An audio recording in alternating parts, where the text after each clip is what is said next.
प्यारे विद्यार्थियों, आज हम पढ़ेंगे बस की यात्रा। बस की यात्रा हरिशंकर परसाई जी द्वारा लिखा गया एक सुप्रसिद्ध व्यंग है, जिसमें उन्होंने यातायात की दुर्व्यवस्था पर करारा व्यंग किया है। लेखक और उसके मित्रों ने शाम 4 बजे की बस से पन्ना जाने का निश्चय किया। वहां से इसी कंपनी की बस सतना के लिए 1 घंटे बाद मिलती है, जो जबलपुर की ट्रेन के समय उन्हें पहुंचा देती, जिससे समय पर काम पर भी जा सकते थे। कुछ समझदार लोगों ने शाम की बस से यात्रा करने के लिए मना कर दिया था, क्योंकि लेखक जिस बस से यात्रा करने जा रहे थे वे बहुत ही पुरानी थी।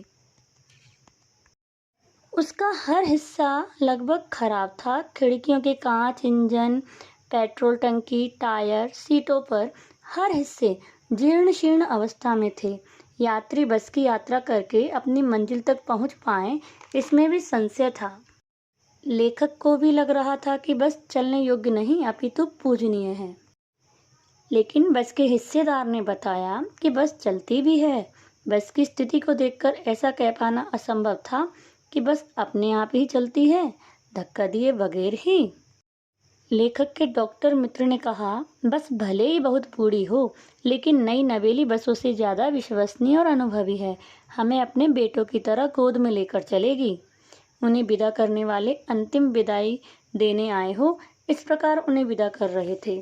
आखिर कंपनी के हिस्सेदार भी उसी बस से यात्रा कर रहे थे। खैर, जैसे ही इंजन स्टार्ट हुआ, बस का हर हिस्सा झंझनाने लगा, आवाज करने लगा, मानो सारी बस ही इंजन हो, क्योंकि पूरी बस इंजन के कारण थरथरा रही थी। बस का हिस्सा एक दूसरे हिस्से से असहयोग करते हुए दिखाई दिए तो लेखक को गांधी जी के असहयोग आंदोलन की याद हो आई। बस के थोड़ी दूर चलने पर लगा कि सीट पर लोग बैठे हैं या सीट लोगों पर बैठी है। कुछ दूर बाद पता चला कि पेट्रोल की टंकी में छेद हो गया। बस का ड्राइवर बाल्टी में पेट्रोल निकालकर उस नली से इंजन तक पहुंचाने लगा, जैसे माँ बच्चे के मुंह में दूध की शीशी लगाती है। बस की हालत बहुत ही खराब होती जा रही थी।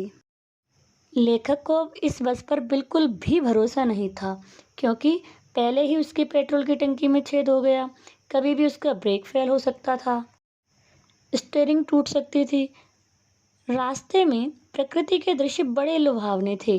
दोनों तरफ हरे भरे पेड़ थे, जिस पर पक्षी बैठे हुए थे, परंतु लेखक को हर पेड़ अपना दुश्मन लग रहा था। पता नहीं किस पेड़ से बस टकराकर चूर चूर हो जाए। एक पेड़ निकल जाता तो अगला पेड़, इस प्रकार हर पेड़ लेखक को जानलेवा लग रहा था। वह पूरी तरह से डरा हुआ और सशंकित था कि बस उन्हें सही हालत में गंतव्य तक शायद ही पहुंचा पाएगी। परंतु ऐसी स्थिति में भी बस के हिस्सेदार को लग रहा था कि यह मात्र संयोग है। बस की बुरी स्थिति की जानकारी होने पर भी स्वयं के और सवारियों की जान जोखिम में डालकर सफर कराते हैं। इंजन ठीक होने पर धीमी रफ्तार से बस फिर चल पड़ी।